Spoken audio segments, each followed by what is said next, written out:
नमस्कार विद्यार्थी मित्र मैत्रिणींनो, कसे आहात? मजेत आहात ना? ज्ञानेश्वरी विद्या मंदिर या शैक्षणिक संकुलामध्ये तुम्हा सर्वांचं स्वागत आहे. विद्यार्थी मित्रांनो, तुम्ही आपल्या ज्ञानेश्वरी विद्या मंदिर व स्वामी समर्थ ई लर्निंग या युट्यूब चॅनल्सला सबस्क्राईब केले का? तर सबस्क्राईब केले नसेल तर लगेचच सबस्क्राईब करून घ्या व सबस्क्राईब समोर जे नोटिफिकेशन आहे त्याला हिट करा, जेणेकरून आपल्या चॅनलवरती अपलोड होणारे नवनवीन शैक्षणिक व्हिडिओ तुम्हाला पाहायला मिळतील. आज आपण पाहणार आहोत स्वातंत्र्यवीर सावरकर यांच्याविषयीचा मराठी निबंध माहिती. काय पाहणार आहोत? स्वातंत्र्यवीर सावरकर यांच्याविषयीचा मराठी निबंध माहिती. तर व्हिडिओ शेवटपर्यंत पहा. ही माहिती निबंध आवडला तर निबंध माहितीला जास्तीत शेअर करा. चला पाहूयात. स्वातंत्र्यवीर सावरकर हे भारतीय स्वातंत्र्य लढ्यातील एक धाडसी क्रांतिकारक, प्रखर राष्ट्रभक्त, साहित्यिक आणि समाजसुधारक होते. त्यांचे पूर्ण नाव विनायक दामोदर सावरकर असे होते. त्यांचा जन्म 28 मे 1883 रोजी महाराष्ट्रातील भागूर या गावात झाला. त्यांच्या वडिलांचे नाव दामोदर पंत सावरकर आणि आईचे नाव राधाबाई होते. लहानपणापासूनच त्यांच्यात देशभक्तीची भावना प्रखर होती. त्यांच्या जीवनाचा मुख्य उद्देश भारताला परकीय सत्तेपासून मुक्त करणे हा होता. स्वातंत्र्यवीर सावरकर लहानपणापासूनच बुद्धिमान आणि अभ्यासू होते. शालेय जीवनातच त्यांनी देशभक्तीपर कविता रचण्यास सुरुवात केली. प्लेगच्या साथीमध्ये त्यांच्या आई वडिलांचे निधन झाले, त्यामुळे त्यांना लहान वयातच अनेक संकटांना सामोरे जावे लागले. तरीही त्यांनी शिक्षणात खंड पडू दिला नाही. नाशिकमध्ये शिक्षण पूर्ण केल्यानंतर ते पुढील शिक्षणासाठी पुण्यात गेले. त्यांनी फर्ग्युसन कॉलेज येथे प्रवेश घेतला. त्या काळात देशात स्वातंत्र्य लढ्याची चळवळ जोर धरत होती. सावरकरांनी विद्यार्थ्यांमध्ये राष्ट्रप्रेम जागृत करण्याचे कार्य सुरू केले. विद्यार्थी दशेत असतानाच सावरकरांनी मित्रमेळा नावाची संघटना स्थापन केली. पुढे या संघटनेचे रूपांतर अभिनव भारत सोसायटी मध्ये झाले. या संघटनेचा उद्देश ब्रिटिश सत्तेविरुद्ध सशस्त्र क्रांती घडवून आणणे हा होता.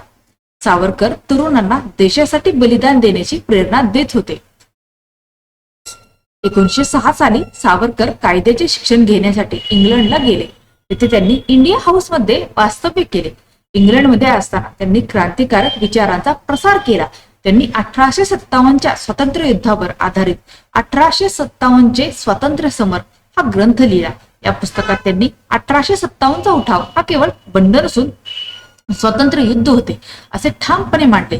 ब्रिटिश सरकारने हे पुस्तक बंदी घातले. या पुस्तकावर बंदी घातली. सावरकरांच्या क्रांतिकारक कार्यामुळे ब्रिटिश सरकार सतर्क झाले. 1910 साली त्यांना अटक करण्यात आली. त्यांना भारतात आणताना त्यांनी जहाजातून समुद्रात उडी मारून पळून जाण्याचा प्रयत्न केला, परंतु त्यांना पुन्हा पकडण्यात आले. त्यांच्यावर खटला चालवून त्यांना 2 जन्मठेपांची शिक्षा सुनावण्यात आली. त्यांना अंदमानातील जेल येथे पाठवण्यात आले. या तुरुंगात त्यांना अमानुष छळ सहन करावा लागला. तेलाची घाणी फिरवणे, कठोर श्रम करणे, एकाकी कोठडी अशी शिक्षा त्यांना भोगावी लागली. तरीही त्यांनी आपली देशभक्ती आणि धैर्य सोडले नाही. तुरुंगातून सुटल्यावर सावरकरांनी समाज सुधारण्याचे कार्य हाती घेतले. त्यांनी अस्पृश्यता निर्मूलनासाठी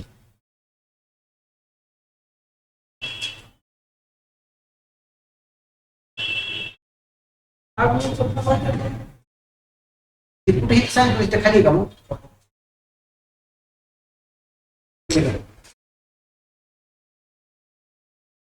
सर्व हिंदूंनी एकत्र यावे, जातीभेद नष्ट व्हावा असा त्यांचा विचार होता.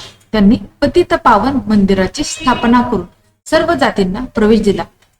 सावरकरांनी हिंदुत्व ही संकल्पना मांडली. त्यांच्या मते हिंदुत्व म्हणजे केवळ धर्म नव्हे तर सांस्कृतिक आणि राष्ट्रीय ओळख आहे. त्यांनी राष्ट्रभक्ती, शौर्य आणि संघटन यावर भर दिला.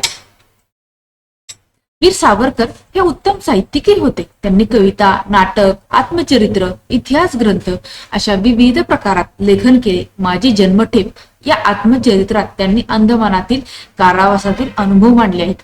त्यांच्या कवितांमध्ये देशभक्ती, स्वातंत्र्य आणि त्याग यांचा संदेश आढळतो. जय स्तुते श्री महन्मंगले ही त्यांची रचना आजही प्रेरणादायी मानली जाते. त्यांच्या लेखनातून तरुणांना देशासाठी कार्य करण्याची प्रेरणा मिळते.